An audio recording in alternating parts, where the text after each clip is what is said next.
The statement says that while the administration was deeply concerned about what it termed the ICC prosecutors' heedless rush to apply for the arrest warrants against senior Israeli officials, it opposed the imposition of sanctions against the ICC, its personnel, its judges, and those who assist in its work.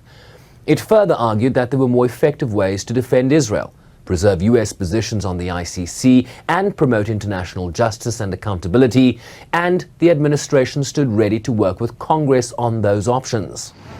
The White House press secretary said last week that they did not believe sanctions would be an appropriate tool to address what they see as overreach by the ICC.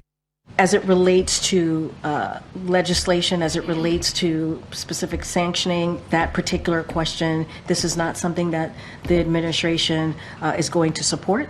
And we've been also very clear that the president, and I'll reiterate what the president said. He said this just last week, right before an event that was happening right in the Rose Garden, that we fundamentally reject the ICC's prosecutors' application for arrest warrants against Israeli leaders and sanctions on the ICC. However, we do not believe is an effective or an appropriate path forward, appropriate tool to address what our concerns, the United States concerns, are on the ICC.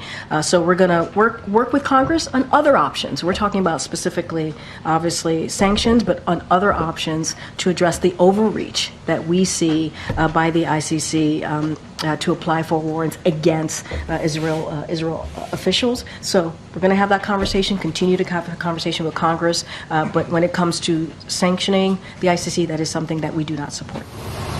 The White House position comes after the U.S. Secretary of State told the Senate Foreign Relations Committee in May that he stood ready to work with Congress. Let's look at it. We want to work with you on a bipartisan basis to find an appropriate response. I'm committed to doing that. As you say, the devil's in the details, so let's see what you got, and we can take it from there.